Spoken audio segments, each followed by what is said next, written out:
Hello, everyone. Hi, my name is Olivia Estelle, and I got our live chat over here. I'm so glad to see you all and have this conversation today. I have been wanting to get on here and do another live and just get out there and talk about what's been going on. And so just if you want to get into the live chat over here, today I just wanted to cover a couple of things. Hello, Dana. How are you doing? Dana, I made Dana my moderator a while back, and that setting is still on. I love it. Awesome.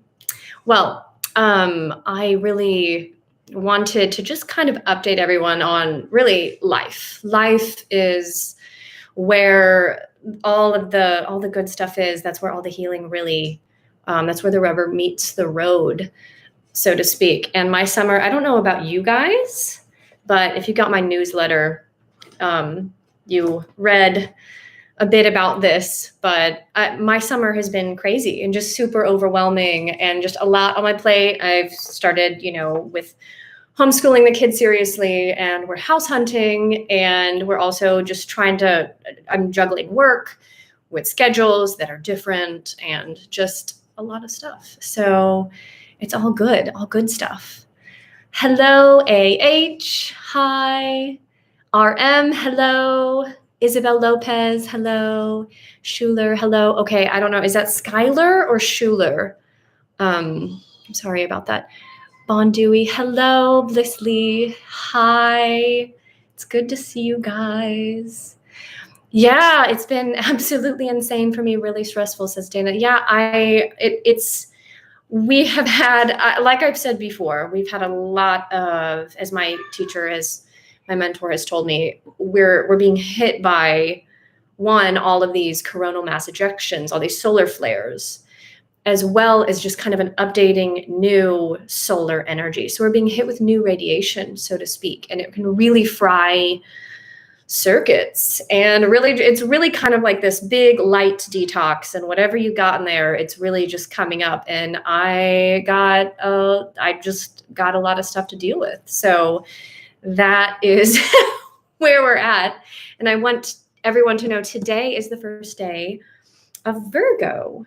So today the sun moves out of Leo into the sign of Virgo. And I love that Virgo is the sign where, looking down here at the chart, today Virgo is 0 degrees.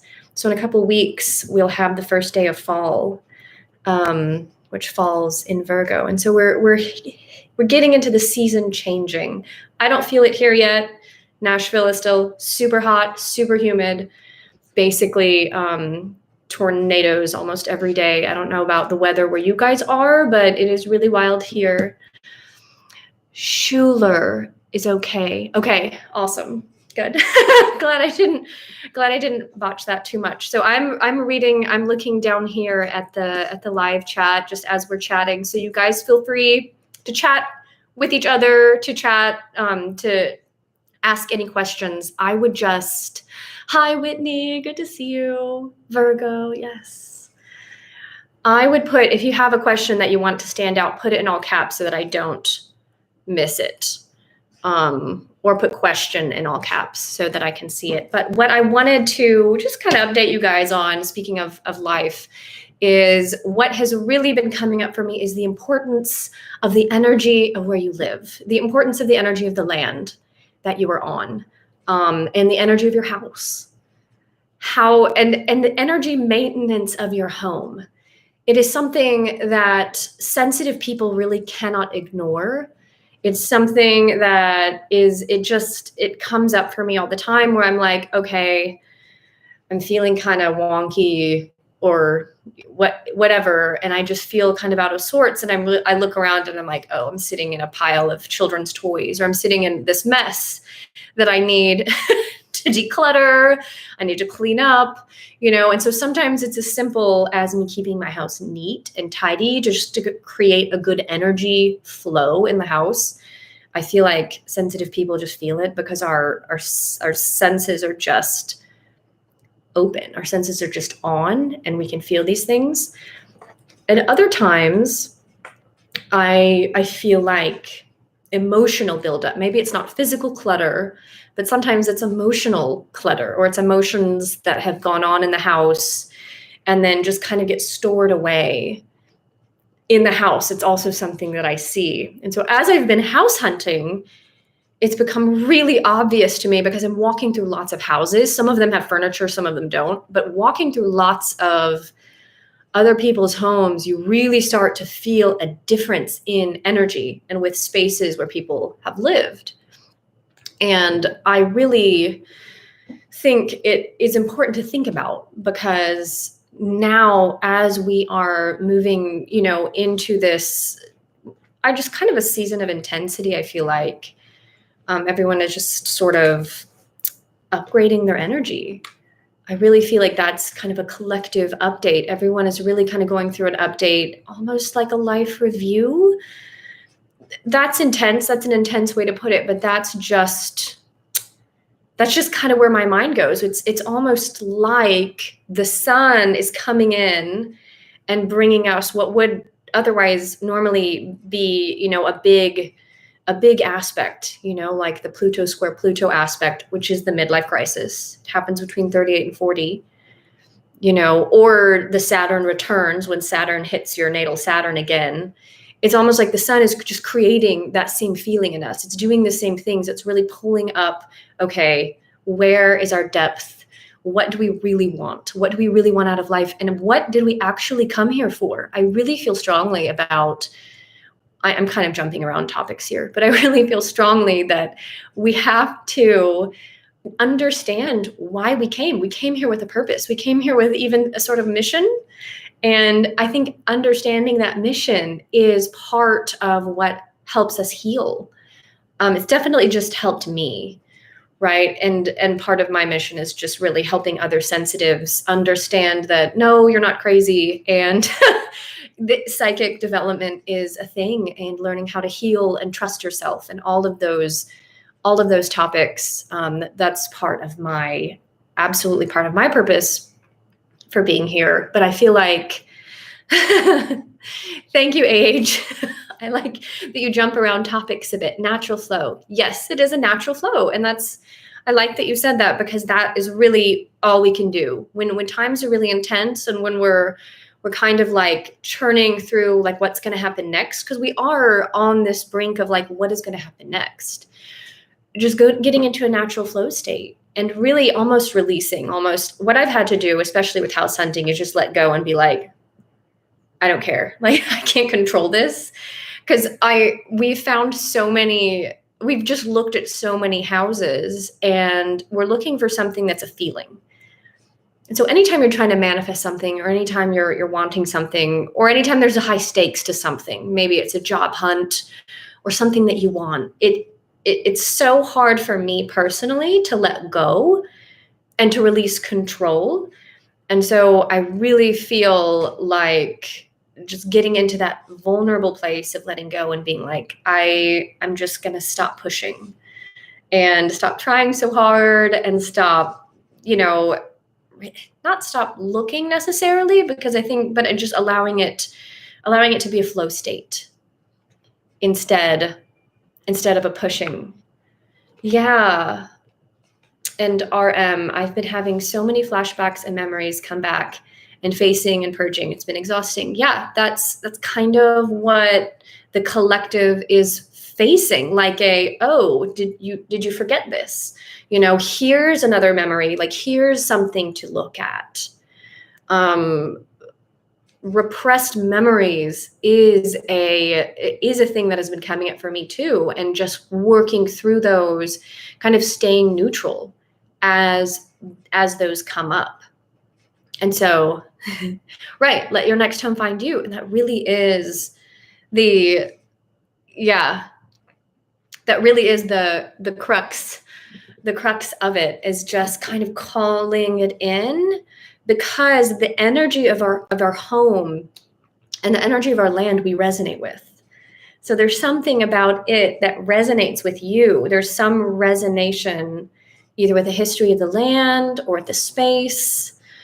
And here where I am, I'm south of Nashville. And so there's a bunch of historical just crap that happened here, and it's layered. It's layered on top of each other. You can't really go anywhere in Nashville or Brentwood and not have some sort of tragedy. Not to mention Nashville was a burial ground as well as a native burial ground. There's mounds not too far from where I live, burial mounds. And so when you have land with that kind of energy, there's an intensity to it. You're not really able, the way I put it is, you're not really able to get away with, you're not able to get away with not managing your energy. What I will say about, managing your energy and kind of housekeeping, there's, as I was talking about decluttering and cleaning, what sensitive have to do is we have to manage the energy of our home and regularly cleanse, especially if you're like me and you work from home and you see clients here and you do a lot of work and meditation, in your home space. It's not like an attractor, but it just opens up. It's an open space. It's an open place. And when you do that in land that has also seen tragedy, it can just add to intensity. So, if, say, like me and my husband have a fight, which we never fight, married people don't fight. So, like, if we have a fight in our old house, there's a big difference between if we have an argument in this house versus when we had an argument in our old house. In our old house, super dense energy. Some sort of tragedy happened there. I would see people standing around in the woods. My kids would see them. They would describe them. I was like, okay, I know I'm not just making this up. But when we were in an intense, physical place, like a physical and emotional place, suddenly I would start to see those dark entities from the land. It's like they would start to gel. And it would be kind of what I would see, what I was seeing before and what my kids were describing, but it would look a little distorted. Like the face was kind of pulled. It was very like Spirited Away, the movie, if you've ever seen that. The head was kind of pulled forward and like the face would kind of come at me. And they were always pretending to be happy. Like they wanted to connect. Like there would be this fake creepy smile. And so really it's only in the density of those kinds of emotions could those entities from that land really affect us, right? But that's life. Like you have to just, we have to live. We're being real here. So this is kind of what happens when you're on land that has seen tragedy like this. Then you have to be aware that anytime you are having an intense time or, intense emotions are there, it just tends to give that lower sort of astral plane the material, to kind of come forward. It's kind of like, oh, it's just a resonant match, because what those entities are kind of made up of is the emotion of pain. And so that is just something to be aware of as a sensitive. It's not something to be afraid of. Like it never scared me. You have to stay neutral with this, especially if it's a place you're living and you can't move or you can't really, do much about it. Neutrality is the key. Neutrality is the answer, especially if you can see what's on your land or what's in your house or around the space, because sometimes you have different things. You have different sort of levels of this. Sometimes it's ghosts. Sometimes it's people that died on the land and they are still there and they're still standing and you can see them. And I have seen this ever since I was a child. I'd be like, who are these men just standing around staring at me? That's how I would see it. And in my land when I was growing up, it was Native Americans. And now it still is sometimes Native Americans, but it's also, I'll see soldiers and I'll also see slaves. And so it's like you have this layering of tragedy that you have to, it just takes neutrality. Like I see you, I see you in your pain. And once I started doing that, once I was able to just I was so overwhelmed that I was just like, I can't see this. I can't look at it. I can't, give it attention. But once I was able to be like, okay, I see you, I see you I see your pain, I'm sorry, kind of like one time I even sat down and was like, what's your story? What happened? And they started talking. They started showing me pictures, like snippets of their life. And I was just like, okay. And after I started doing that, they didn't come around as much. Like I wouldn't see them as much. It was almost like they were finally seen. There was something that was met, some piece that was met, that they were able to kind of move on after that. And so I would just urge, if that's something that you see or that you deal with, to just try it. Be like, what's your story? What happened?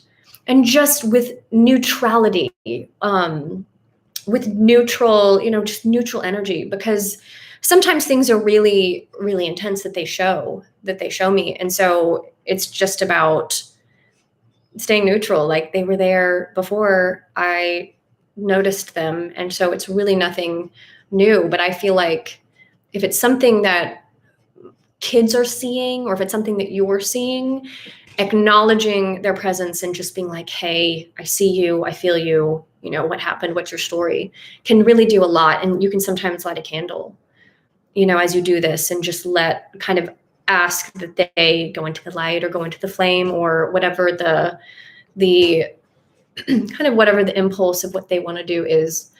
So that is how I worked with the land in that house. And then now walking around into different properties, there is a big difference in properties. And sometimes certain areas, I'll know the history, right? And I'll be like, okay, this is a bad history here. But I'll walk into a house that feels clear. It's almost like I walked into a space that didn't actually have tragedy on it.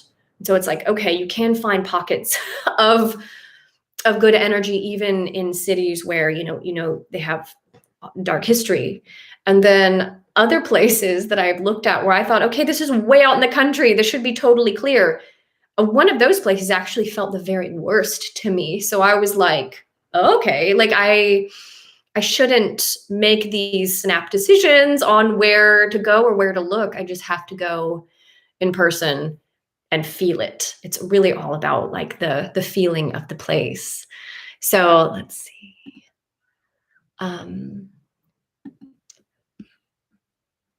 Yeah.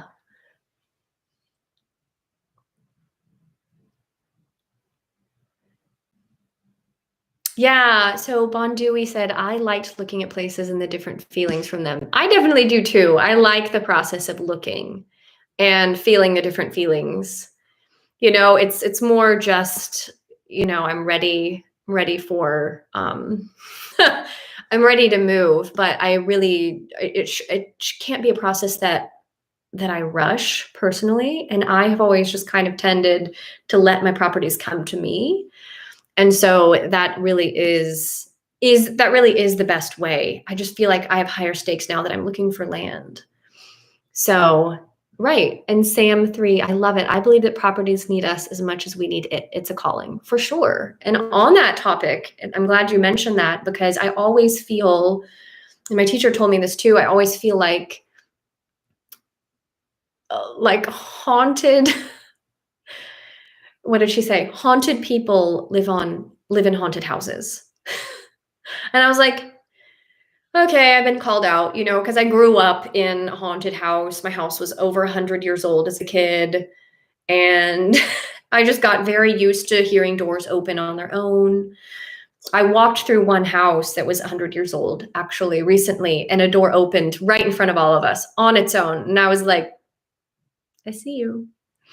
I see you, making themselves known, just if new energy is coming in with that intention, they're like, hey, we're here too, just letting us know. It wasn't a bad feeling. I actually felt better about that property than I did about this other property that I'll tell you about in a second. But yeah, when it comes to properties needing us, we healers also are drawn to houses and land that need healing.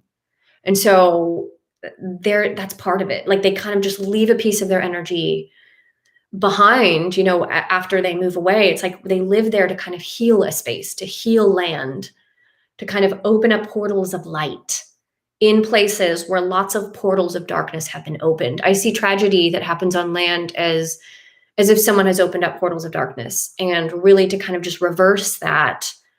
It just requires people with good, strong boundaries and good energy coming in. And maybe sometimes it requires an intentional work of opening, some light portals. I really feel like music really does that personally. So absolutely. Yes. And Blissley said, I hear them, but don't see them. Yeah. And sometimes that's a thing too, when we hear them. And sometimes I think that can be worse. Personally, I like to stay in, when it comes to dealing with mediumship specifically, when it comes to dealing with entities and energy and ghosts and past crossed over people, I like to stay in clairvoyance. It's just my own personal boundary. It's personal preference. I like to just kind of ask, like, okay, when I'm ready to look, then I will look over and see you. Or when they're wanting to communicate, I like to kind of remain in clairvoyance rather than clairaudience. I'm not sure why that is. I think because when I open the clairaudience, a lot of voices tend to come forward. And then because it's not, when you're doing this work, especially when you're trying to clear a property or you're trying to work on your own house's energy, it's not always, if you're trying to improve it, it's not always like the highest energy. And so when I open up my ears to listen, to that plane, there's a lot of stuff that kind of comes in. And that's where I'm really just careful with that. I'm careful with that because with clairaudience, because one of the things that Steiner even says is he talks about how clairaudience is kind of in the more earth element, and clairvoyance is more air element. And it can be more just, the element of earth is just, it can be more drawing. And that is something that I kind of try to stay away from, any drawing energy when it comes to spirit communication, just personal preference. I think it's just the way that I am built. So I think it just depends on the way that you're built, if you guys are communicating or experiencing this, just to kind of know that if the sounds become overwhelming, or they're keeping you awake, or it's just, if it's causing any fear, definitely create boundaries. But the clairvoyance is where I like to kind of stay, like, okay, show me in pictures, or show me what happened, yeah.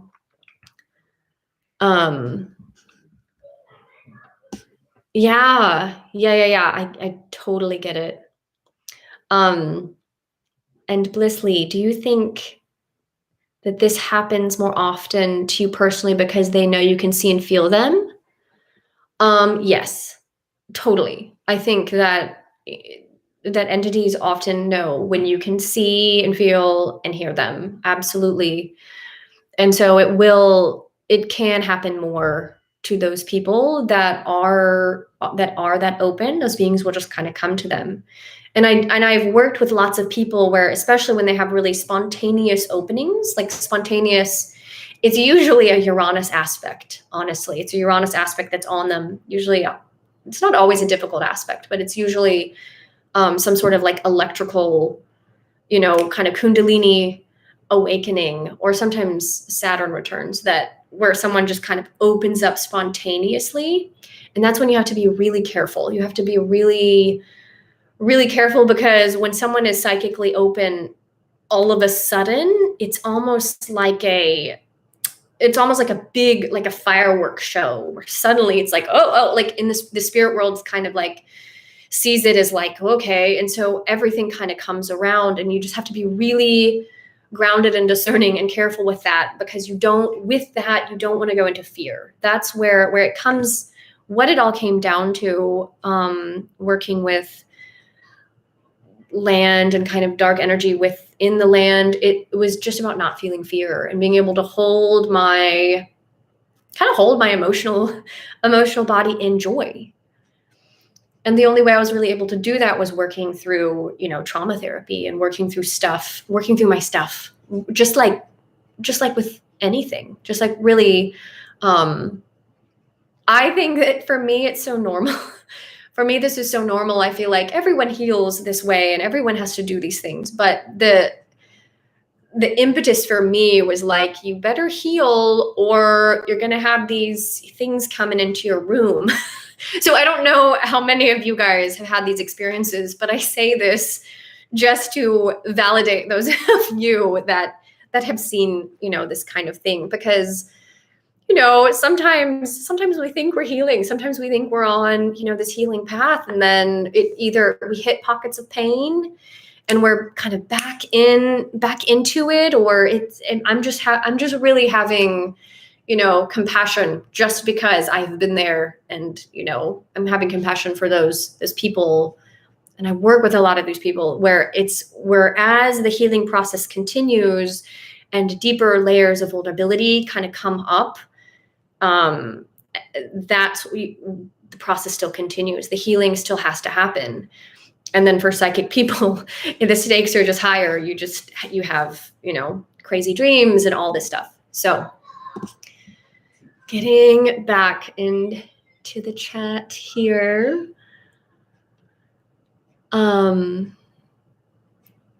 Chloe Love. Hi, Chloe. You live somewhere in Tennessee too. Yeah. Well, welcome.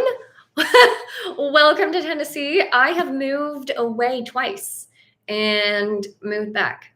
So I don't know what it is, but I have some sort of karma with this area. And I do think that we have karma with the areas that we end up. I really feel like there's just something here. There was some unfinished business that I tried to run away from and couldn't, had to come back.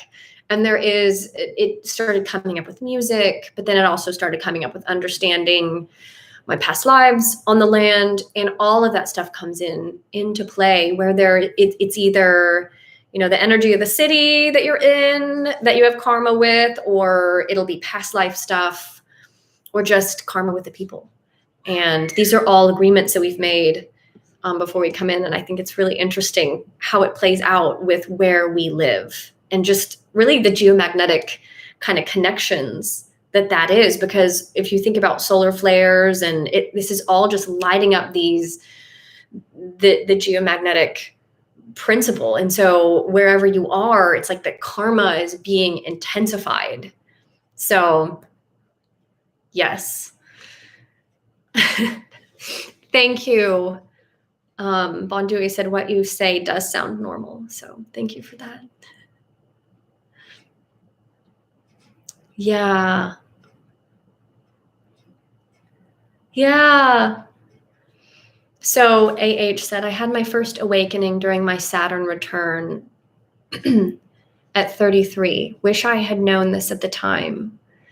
Yeah, and that is one of the reasons why I do talk about this, is because I want people to understand, like, you're not crazy, that this is a reality for sensitive people. And maybe not all sensitive people see ghosts clairvoyantly, and that's okay, but sometimes people do.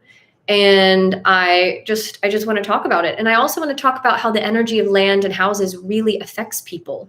I mean, I have seen, I'll just tell the story randomly. One time I had a friend, she was so excited. She was like, I just found our house. I just bought it. Yay. She sent me a picture. And I was like, I was stunned. I was horrified, because just from the picture that I looked at, all I could see, it was like, almost like an intrusive thought, like just in my mind's eye, this woman like rocking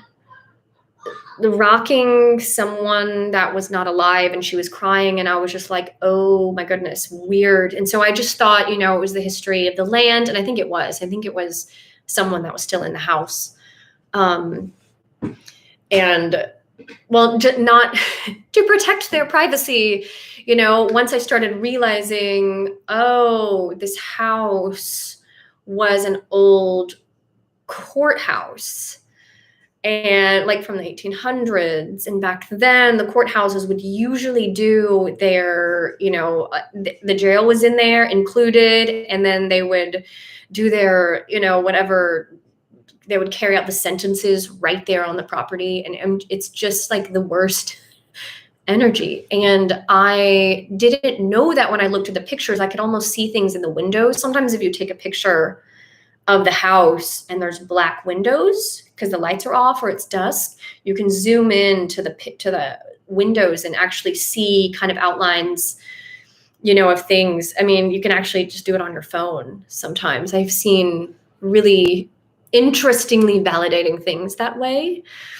But this, and but I didn't want to burst her bubble. I didn't want to be like, oh my God, like I just saw, what kind of jerk move would that be? I couldn't say anything. So I was just excited with her and like, okay, cool, awesome, because I know people have karma with the land that they're drawn to, and that's just the journey sometimes. And most of the time we can really, heal the property that we've been to and make, something beautiful out of where, we go. And that's probably still what happened here. But what happened was she started recreating kind of the scenario of the ghost that I saw. And so it just seemed like being in that house was affecting everyone to such a strong degree because of all the tragedy there and the bad energy of the courthouse, right? And so she started literally living the vision kind of that I had about the house. And I'm like, okay, so finally I had to say something. And I'm like, at that time, it was just like, it felt right. It felt ethical to say something. And so she got out and everything was awesome after she moved out. And so this is just another kind of story about how when it comes to resonating with energy, especially when you're doing healing work, it's something about doing healing work too. I think the place that you live is really, and work really, live and work, because we spend so much time at work in modern society. Wherever that is, that energy really can start to become noticeable to you and then really affect you. And so I don't think it's something that we can really ignore anymore, my opinion. I think that now is really a time where we're having to kind of clean up for whatever reason, kind of clean up energetically. So yeah, let me just catch up here.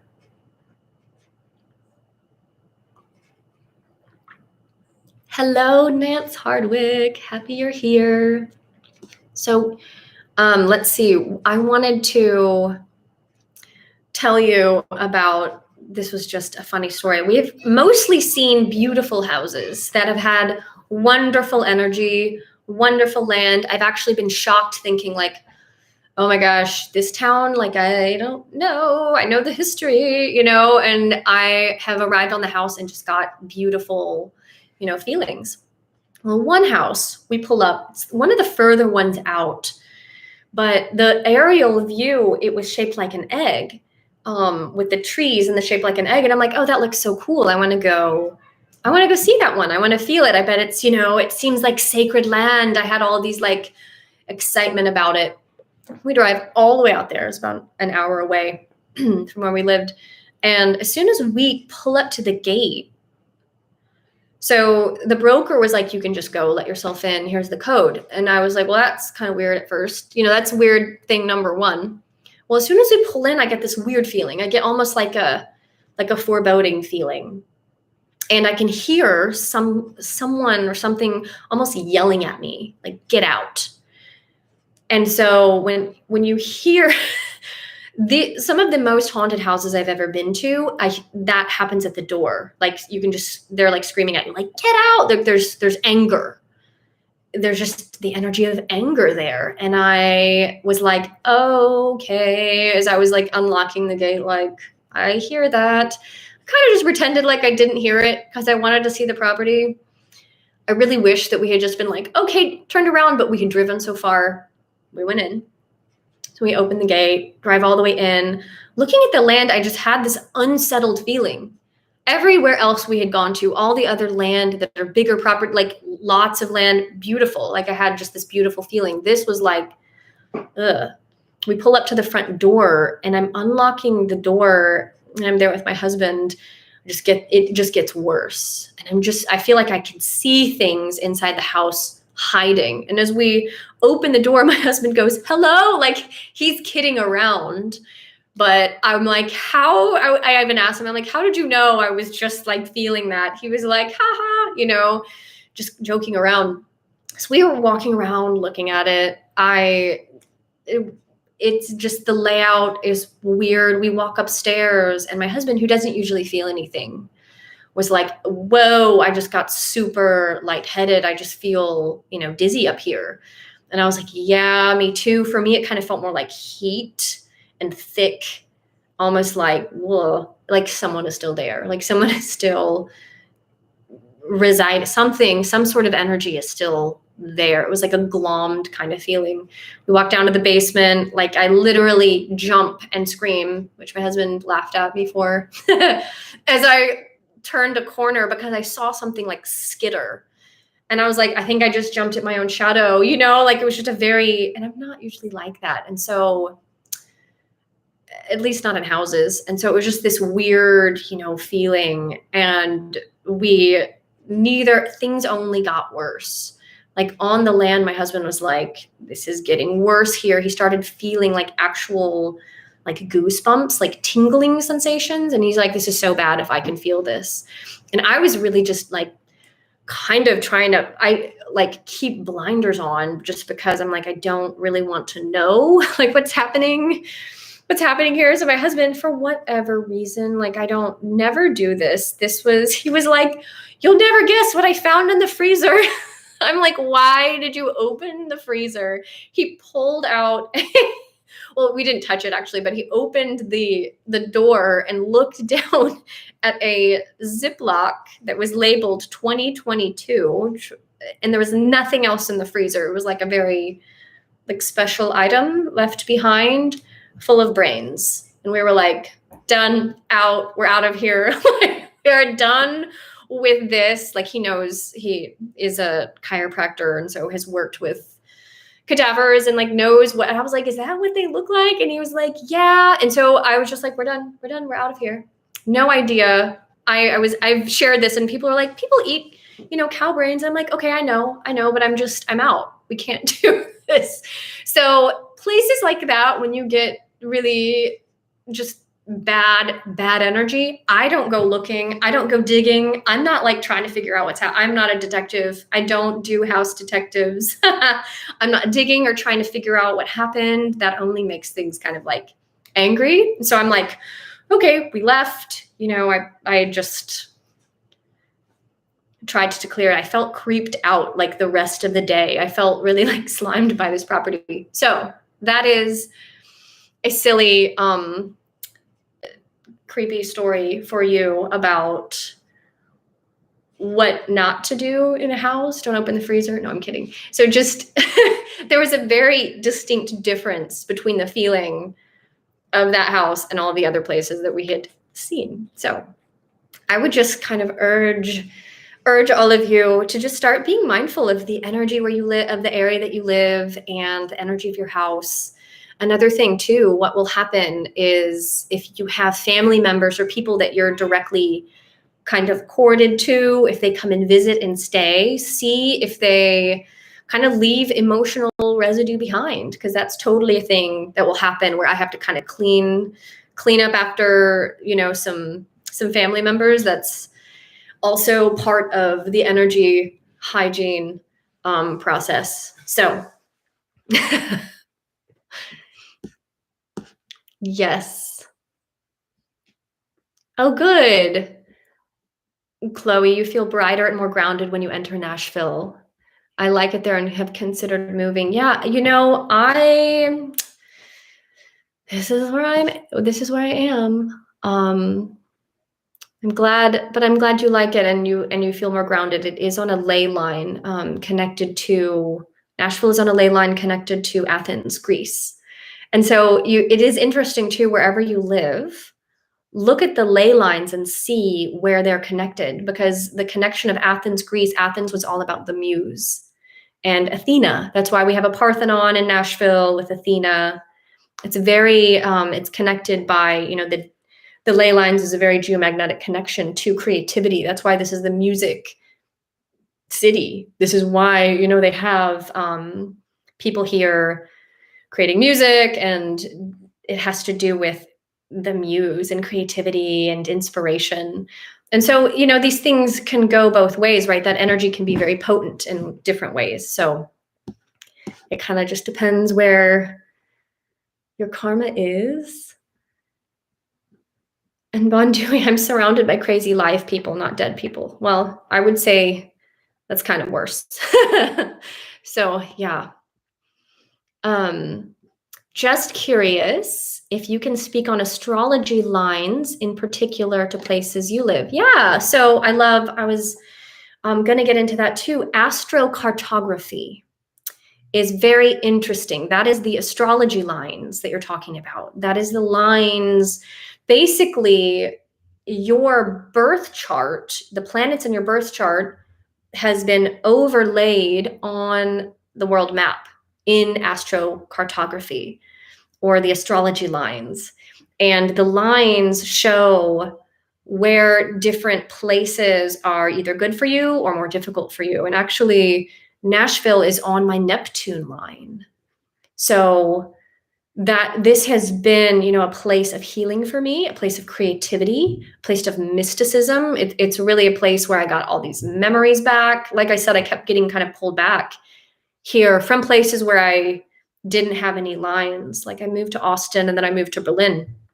There weren't any lines really on either of those places. But here it's like more like a deeper sort of spirituality has been pulled out of me, as well as memories. Like I've come into memories that I didn't have before, and got into intuition development and all of this, kind of found my mentor and started being like, oh, I want to study this here. And so that's my Neptune line. My teacher, my astrology teacher, tells me to look for your Venus line. So get on, like, Google free astrocartography chart, put your astrology information in and look at your map, and you'll see, the different lines from where you live. And you can either do the country where you live or the whole map. I live in the US, so I really just look at the US map, though I did look at the whole world map too. So look at where you live and see if there's a line that's going through where you live, or the closest line to where you live, because sometimes it's just going to be really close.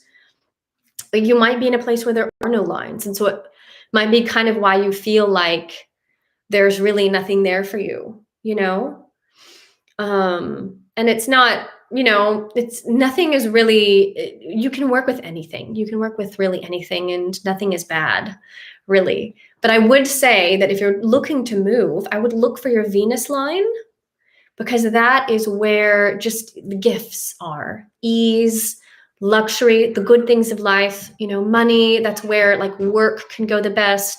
That's beauty, healing. Venus is really healing. I mean, Neptune kind of gets the healing label, but Venus is true. I mean, beauty and healing is really Venus.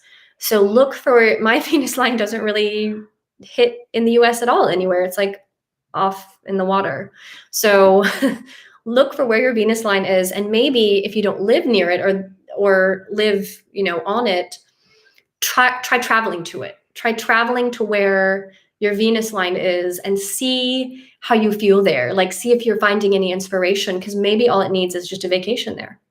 You don't have to live there really in order to kind of pull that energy for you. Some people will put like a picture of the place where their Venus line is on their phone. So it's something they always look at. It kind of goes into the subconscious, like that energy. There's different things that people do when they can't move.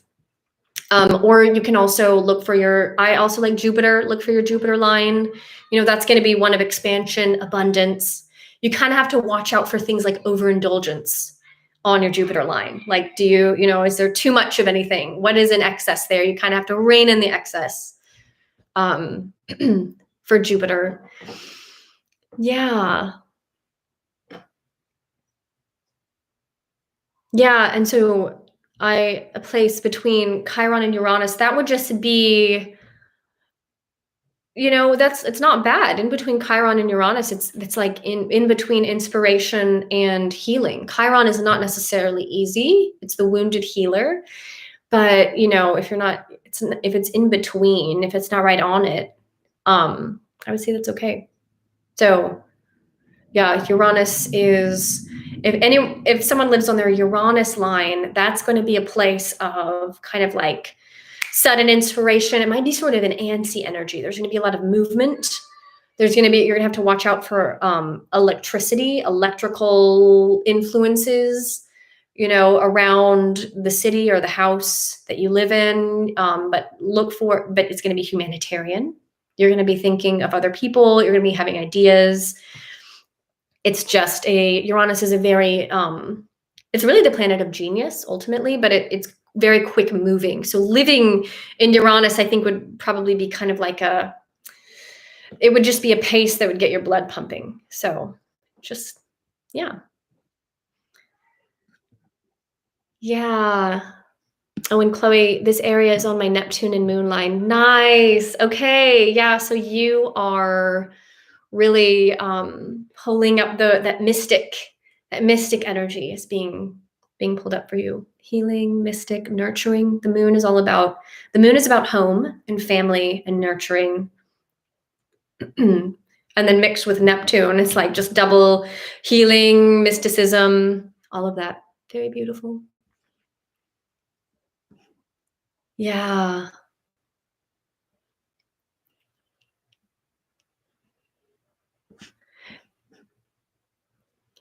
Hi, Whitney. Curious, what are your thoughts on living in big cities like Los Angeles?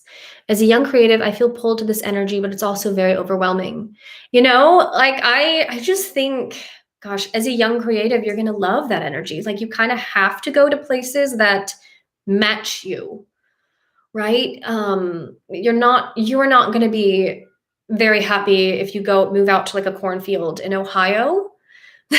That's not going to be a matching energy for you. You have to live in cities that are like stimulating and exciting for young creatives. But I would say Los Angeles in general is a very overwhelming, it's just an overwhelming place. It's an overwhelming force. And so what I would just kind of keep that I would just balance it. Know that when I'm on the brink of overwhelm, kind of like I was this summer, really, where I'm like, I'm just in overwhelm, just kind of know that your priority is going to be recalibrating and keeping balanced. And so keep plenty of alone time built into your schedule rather than pushing yourself to always, be out there. Don't be afraid of missing out on things because you need to recharge. Just know you're going to need a lot of recharging when you're in overwhelming or very big, busy cities. I mean, honestly, I'm glad that you're in a city more like Los Angeles rather than New York, because Los Angeles offers more nature than a place like New York, which it's like a concrete jungle. You're not going to have, and that's great too. It has its, I'm not knocking it, but I do like, Los Angeles is, you have that ability to find those natural spaces, which is the healing, grounding grace for sensitive people. If you're in overwhelm, get out into nature, spend time hiking in the woods, go to the beach, go swimming in the ocean, just get into the sun and the sand, I wish I had an ocean here, but I go to the woods, or go to the river, sit by the river, get into those natural places. So yes, I had a really good question that I wanted to answer off of YouTube. And this is a very interesting question. This was by Schuler. Thank you, Schuler. This might be a weird question, but how can we make sure we don't become earthbound spirits when we pass away? So what's really interesting about that is really when it comes to earthbound spirits, they're in an energy of being stuck. And it's all about the emotional life. So healing the emotions, feeling your stuff, not allowing yourself to be in stasis or feel stuck. That's where earthbound spirits kind of are. They're in a realm of being stuck. And you know what sticks people is fear. Lots of the entities and earthbound spirits that I come across, they're afraid of moving on because they have been usually often it's so much rigid thinking about going to hell or other fearful kind of dogmatic religious beliefs that have just unfairly been put, driven into their subconscious. And so at the time of death, they're really, really scared, and it has like a sticking mechanism. Or there's tragedy. And when, tragedy occurs, that also has a sticking kind of mechanism. So really, if you're in the flow, if you're doing your healing work, if you're feeling your feelings, if you're staying embodied, I really like things like breath work, obviously therapy, yoga, meditation. I get in, go to Vipassana meditation retreats. If you're hardcore like me, those are the things that I really feel helps us do the work. Go, to the sweat lodge, go, to those native spaces where, you can go to sweat lodge, or native ceremony. These things are incredibly powerful for just moving the spirit, for healing, for pulling up the stuck stuff inside. If we're not stuck inside, you're not going to be a stuck spirit either. It's really just, spirits are really just mirroring kind of what happened on Earth, because they're still attached to what happened on Earth in some way. I really think that when people cross over, they don't need to be thinking about death. They don't need to be in fear at all. They need to be thinking about life. It needs to be about life, because that's the energy that continues in the afterlife. Just peace, cultivating peace. In the Buddhist tradition, I believe, my husband says that Dr. Suman says that the retirement years, kind of like the last 20 years from like 60 to 80 or beyond, are really for people the reason why they don't work is so that they can start preparing for crossing over, so that they can really become at peace with their life, with themselves, with their emotions, let go of stuff, tie up loose ends, unfinished business, apologize, like all of the things, forgive, all of those things that kind of keep us stuck in this plane. That's the time, to really start loosening up, letting go, so that you create peace, and then it creates an easier transition. Yeah, absolutely. And the rest of the question is absolutely. So remorse, worrying about loved ones, unfinished business. Yes, we can work on these issues while we are still alive. Absolutely.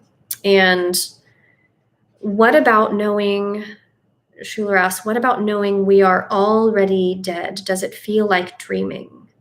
Can practice of mindfulness and meditation prevent that? Absolutely. I really feel like mindfulness creates the state within us of peace, of, neutrality. Like, okay, so my thoughts are going crazy and I am really mad about blah, blah, blah. Okay. I'm here for that. I'm here with that. I'm here. I'm feeling it. I'm here. I'm being with it. And it creates that peaceful, neutral state, even with just what is, even if it's something with intense, like anger. You're not trying to suppress it or pretend like it's not there, or like you're perfect or some, enlightened guru. It's about just being with what is, what's going on. And then that is what we use in life. So when something crazy happens in life, we're not as reactive. We don't explode. We're not recreating the things that our parents did, right? Or the generations before us, the reactions that they had, we're not repeating that cycle.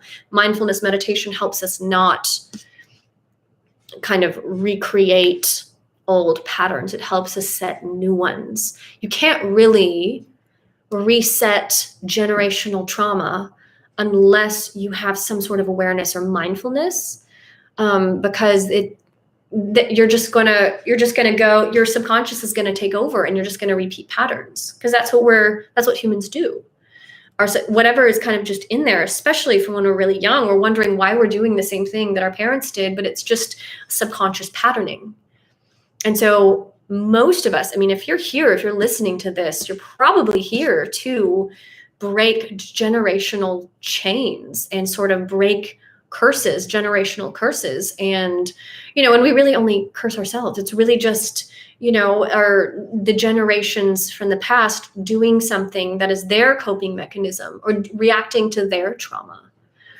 And then we have to kind of deal with the fallout from that. They call it miasms in vital theory, in vitalist medicine, but that it's the idea of just a generational tendency. And then we tend to get ill along the same lines as maybe, what our great grandparents died from. We will have that same kind of weakness in our constitution. It's very interesting.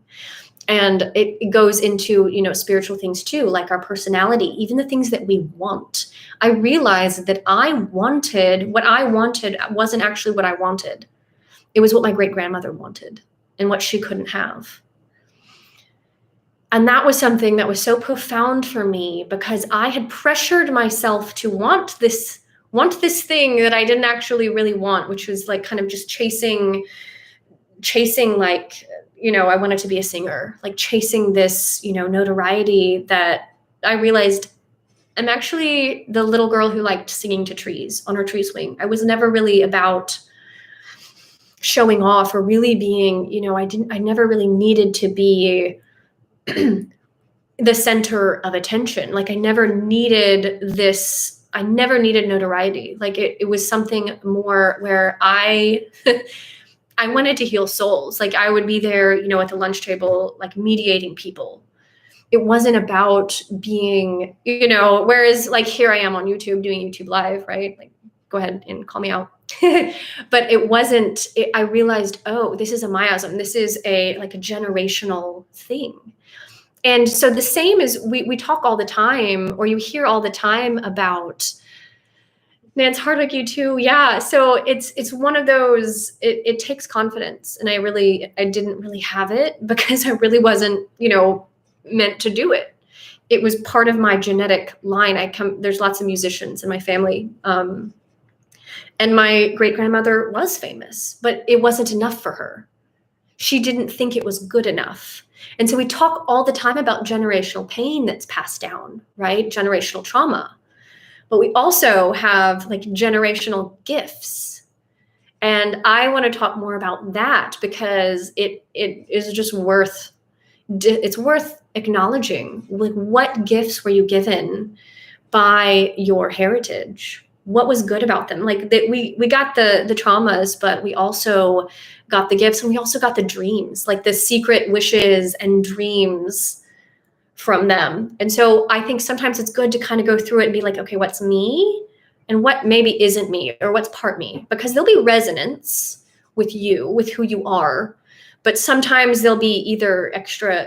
So my great grandmother had an extra push. Like it wasn't, fame was never good enough, because fame never really is good enough. If you look at anyone famous, like it's never enough, right? Or it never lasts long enough, or because it doesn't last. It's ephemeral by definition. And so when you have that just kind of gnawing sense of never enough, right, that can get passed down too with people that have the resonance. And so I just think that it's worth examining, like, what did your grandparents, your great grandparents want? And see where that is within you. What were they good at? See what you have that they were good at. Maybe it's like weaving, maybe it's working with your hands, maybe it's singing, maybe it's dancing, but these are good ways to honor our ancestors. So, yeah, beautiful. So, one part of the question was, what about not knowing we are already dead? Does it feel like dreaming? I don't know because I don't remember when I died last time, but when I talk to people that have crossed over, one of my most recent was my dad's cousin recently passed over, and he was a special case though. He was very, very intense meditator. He was a Buddhist. Um, he crossed over. He knew it was happening. My uncle was there in the room when it happened, and he was in a coma at first, and then when they came in the room, he woke up and he sits up and says no 3 times to no one, and then kind of makes small talk with everyone. He made small talk with everyone. He had already kind of made his peace with everyone. He said no 3 times to someone they could not see, and then closed his eyes and passed. And he sent me this story, and I was like, oh my God, like I could see, his, almost like his guru or his guides, his angels coming and asking him, like, do you have any unfinished business? Is there anything else you want to say? Is there anything else you want to do? And it was like, no, I'm ready. And he left. And that day I was sitting outside, I think reading this message because they were on really the other side of the world from me. And suddenly, out of nowhere, my wind chime on my tree start ringing really wildly. And I'm like, okay, there wasn't really a breeze going on, or if it was, it wasn't that intense. And I could just see him standing there, like ringing it, like, hi.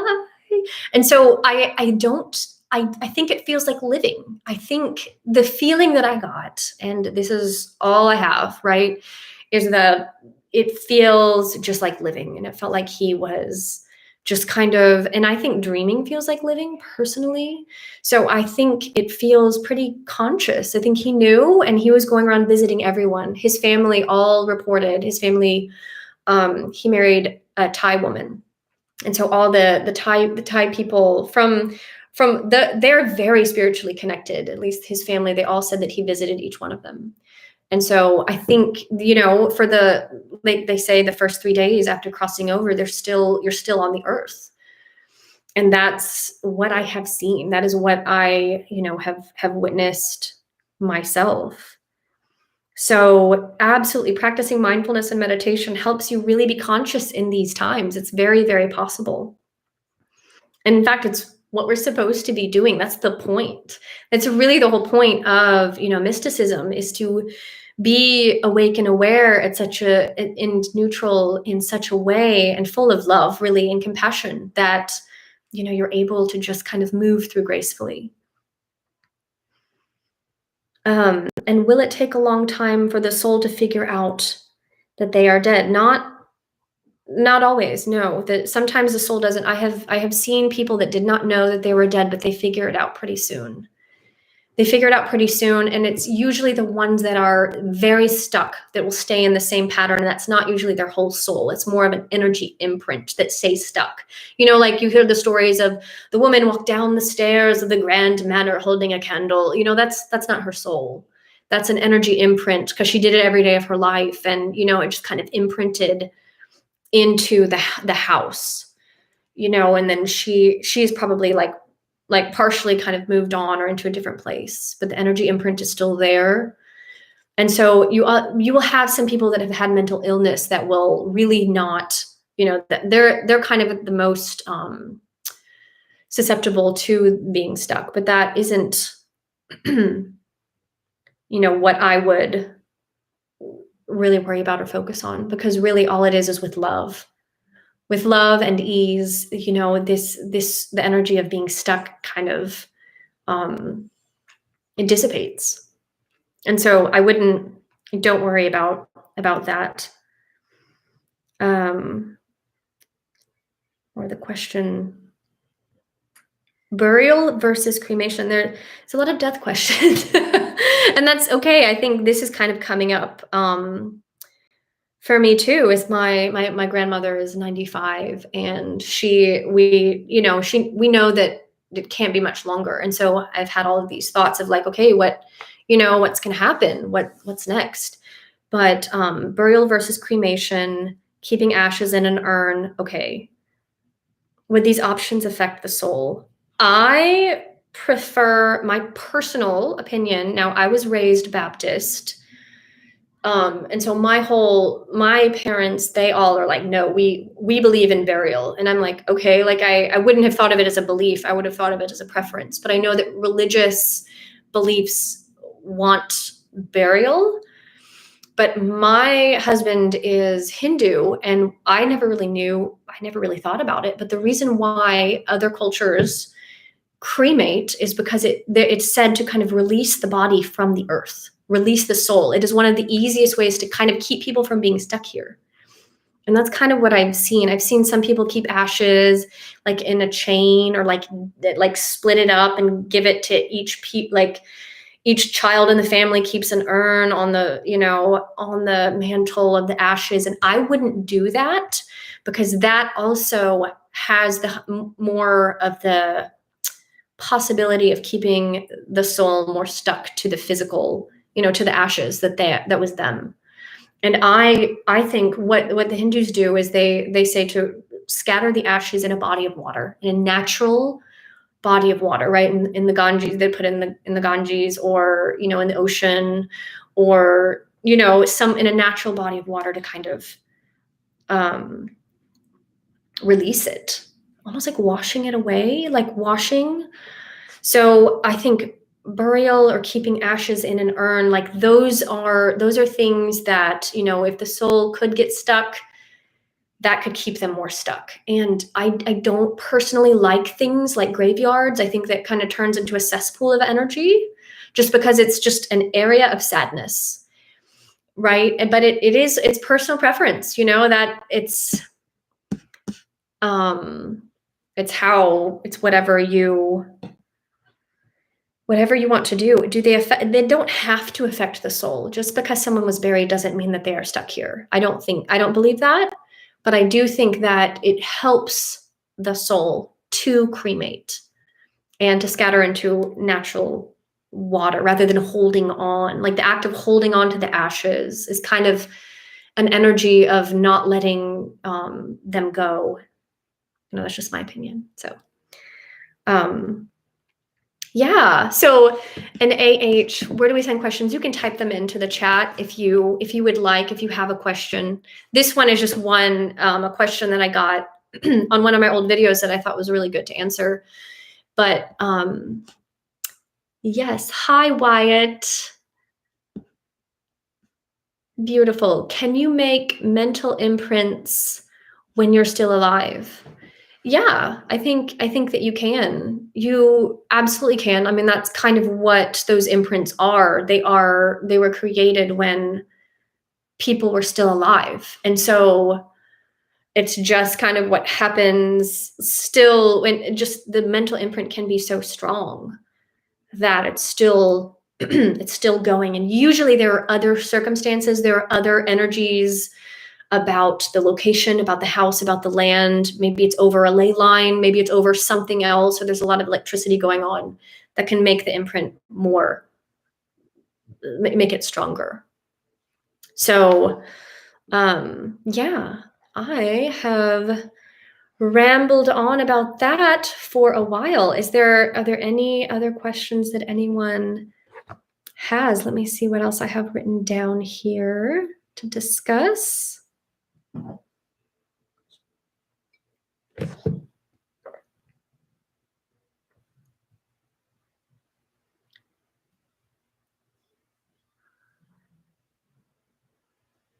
Yeah. Someone said, my grandmother visited us months after she passed. Do some hang around for a while? She is fine now. Yeah, well, and it's important to know, just because you get visited doesn't mean that someone is stuck here. Okay? People get visited all the time, from higher planes, or from, or from the other side, even if it's deceased relatives. And so that doesn't mean that she's stuck here. And it doesn't really mean that she hung around. But, it could be that she, after like the 3 days, she crossed over and then just came to visit. So yeah, absolutely. The visiting, sometimes they will do that when they sense that their loved ones, and they do it through the genetic line, kind of like through the DNA. They sense that the loved ones need you, like they sense that there's support needed, and they come in to kind of offer that support that really only your loved ones can do. And it doesn't have to be direct blood, by the way. Like, it can be an adoptive loved one. Like, these things go beyond, these connections go beyond that. They're more karmic. And so, yes, that is absolutely something that can happen. And I'm sure she is perfectly, like, more than fine. And in fact, when loved ones kind of come back around to visit and to help, they're often taking on the capacity of guides, of spirit guides, spirit helpers. And so I think it can be very comforting to kind of talk to them as guides, as helpers, because it just kind of acknowledges their work on the astral, their work on the other side. Because sometimes part of their work is to help you. Sometimes our work is to, help heal our genetic line. And it's also their work to help you do it, right? Because it helps them. It's a joined karma. So, RM, what can I do about nightmares? Yeah, so nightmares, that's a good question. Oh my gosh. First of all, my kids have nightmares, and they're both very sensitive, and they will, when you're psychic, when you're open, especially children, you will see stuff, things will kind of try and mess with you. And it's about how much fear are you holding? Like, how much fear can you let go of? Nightmares and scary dreams are helping us process something. And I will have nightmares when I'm trying to not be afraid of something, like when I'm trying to, like, I'm fine with this is perfectly fine. And it's like kind of a suppressed thing. They'll come up as like nightmare scenarios. Or if they are, like entities chasing you, that's usually about fear and about the harvesting of fear somehow. So what I would say with nightmares is try to see what it is that you are afraid of. Like, try maybe, meditate on it, or be like, what I do personally is I'm like, what is my secret? What is my secret right now? I don't know why. It's almost like I keep secrets for myself because I have a tendency to suppress things, and I have a tendency to like hide things just because I grew up with a lot of shame. But if I am like, okay, what is my like deepest, darkest secret right now? And I finally will admit it to myself and kind of process it or cry and just like let it out, let it through, then there's no nightmare material. There's nothing that your subconscious can hold really against you, or there's nothing that needs to come up if you're aware of it. Really, when I'm afraid to feel something, that's when it'll kind of come around. And so really, and sometimes I write it down. It's about kind of like getting it out of my suppressed place. Now, and sometimes it's not really suppressed stuff as much. Sometimes it's karmic stuff. Sometimes it's old patterns, like it could be old generational patterns. It could be past life stuff just coming up to say hello, and just, it could be just really old stuff that you weren't even aware of. Be like, where did that come from? And it's just, look at the quality, like when you're saying nightmares, kind of analyze what happens in them. And then you can really kind of tell what's going on.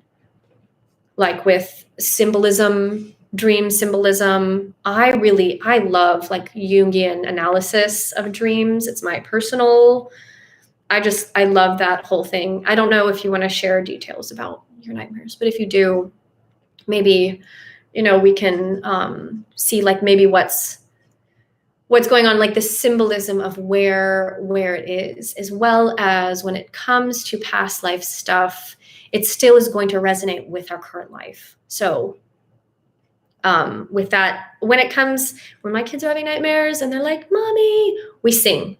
It'll be the middle of the night. My son has a nightmare.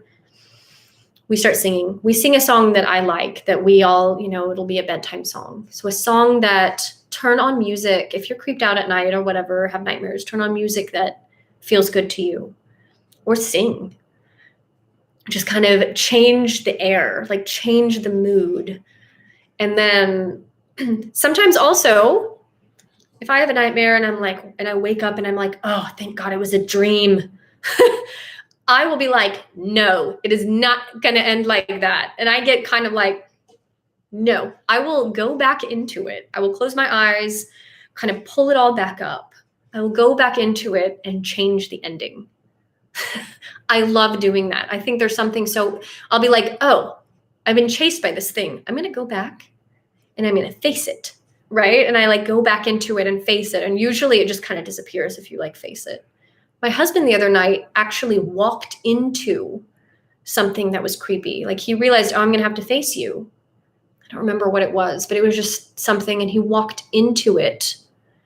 I'm not necessarily recommending this, but it suddenly transformed into a piece of him that had been fragmented, that was like fragmented off in order to face. It's usually kind of what entities are fragments of us that have kind of been either suppressed or just, fragmented off, and then tend to kind of twist in their isolation. And then when they kind of come back around, we're like, ew, oh, entity, oh no. But really, it's something that kind of needs to be understood and, integrated. I'm not necessarily saying like accepted or like, it's not, we still have to have discernment with this, but eventually kind of along the path, especially if it's something that you keep seeing recurringly and it's like a piece of you that needs to be reintegrated.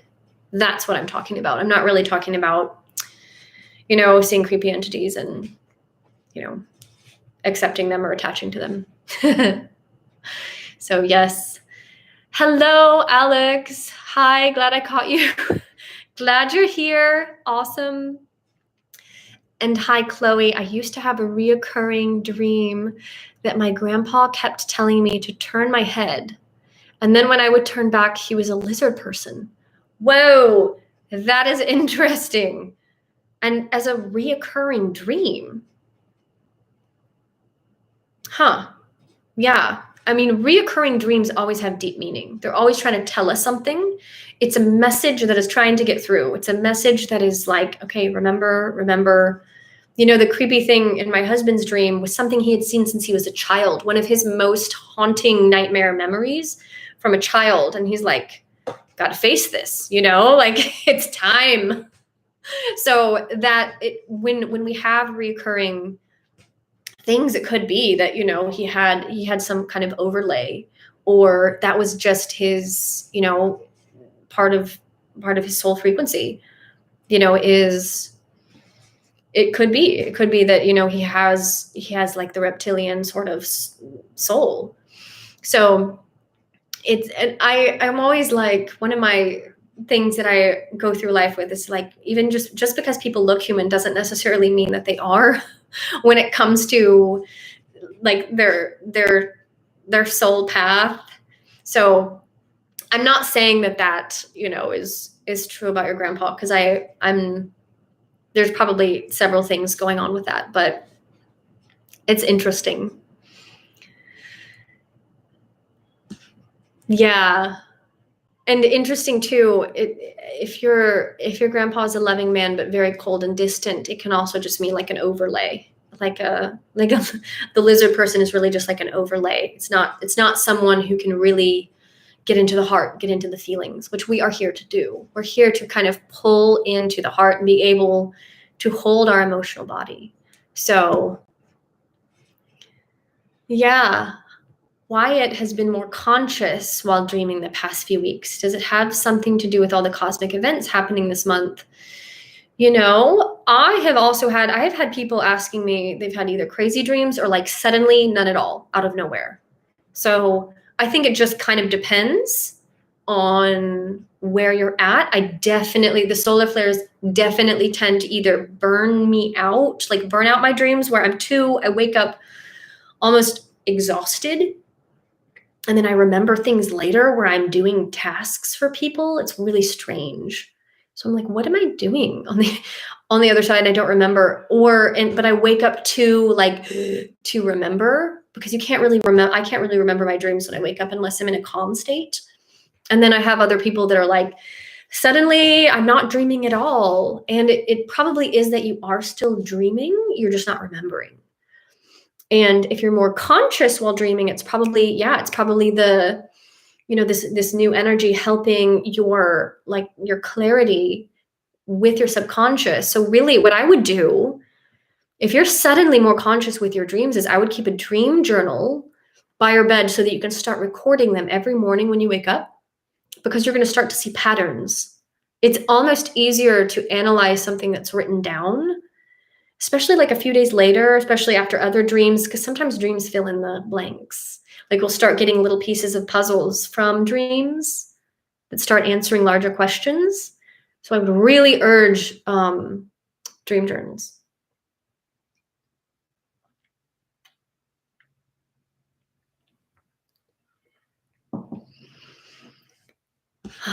Okay.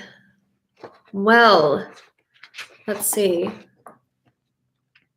There's anything else that I had written down to discuss. I feel like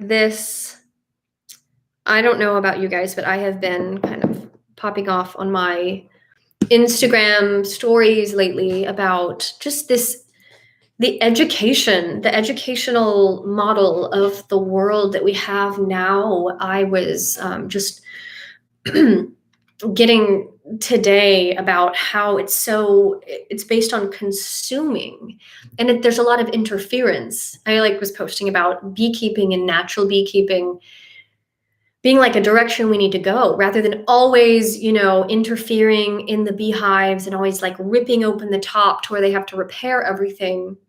Instead, if we were to just kind of trust what they're doing, that they could take care of what they're doing, then we wouldn't have to worry. I think they would get stronger. Like the bees get stronger without being so interfered with. And so I just feel the same for our children. It's almost like modern education tends to kind of interfere too much. And so, hi SM, glad you could make it. But yeah, I feel like the direction that we're headed with schooling is a good one though. There's a lot more homeschooling, like a nature academy that is a public school just opened up close by where I live. So I'm like, we're heading in the right direction. We're understanding that we need more connection with nature.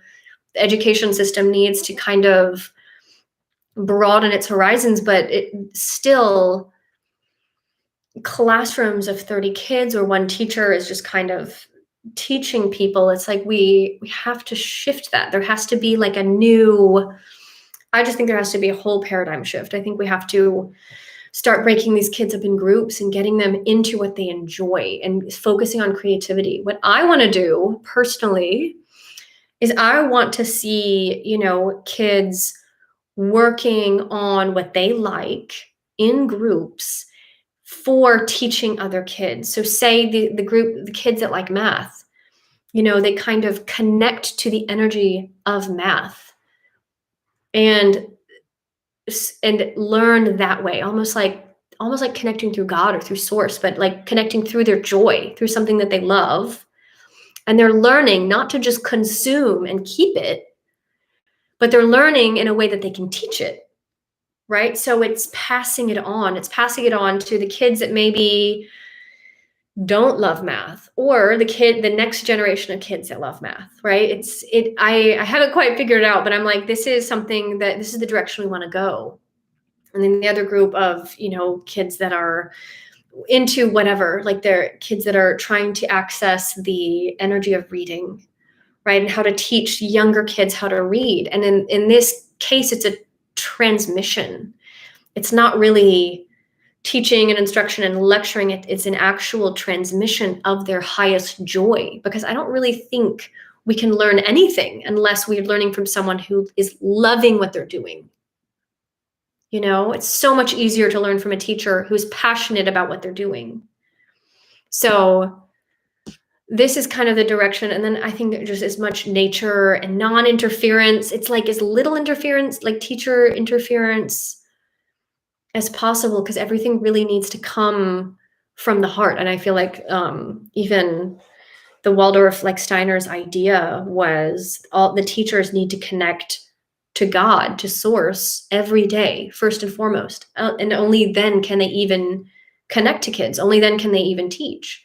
And so with that kind of connection, you're teaching the other kids how to connect in that same way. So that's my half-formed theory of how I would really want the education system to change, especially as part of like these farm schools, like homeschool, farm schools, where kids are learning how to plant things in the ground. They're learning what, like herbalism, they're learning what you can do with dandelion or whatever is around, how to identify things. And so this is, hopefully I'll be able to do something with this in the future. So I feel like I am wrapping up here. SM, yes, that would be an amazing way for children to learn. Yes, thank you. And I would be curious too, like if any of you have lived in other countries, how it's done differently in other countries. I've lived in Germany, and school was largely the same there, although that is where the first Waldorf happened. I just feel like we're moving into a time and a society where it's all about identifying, really seeing the child, identifying their passion, identifying their purpose, and helping them cultivate that. And so whatever you really, and then bringing teachers to them that love the subject or love what they're doing, and then they can spread it instead of just kind of consuming it. Because if we have if it's in our subconscious to share it, then I think it'll just be a different world, rather than being in our subconscious to hold things, get tested on it, consume it. So let me know if you guys have any other questions in the comments. This has been super fun. I hope to be back next month. And I feel like we will just be keeping the conversation going. If you guys have questions, I will answer them in the next one. And we will keep talking. If you want to join my newsletter, I also have a intuition development group. Either send me an email or join the newsletter from my website, and we will talk again soon. Okay, thanks so much. Bye. Everyone have a great night.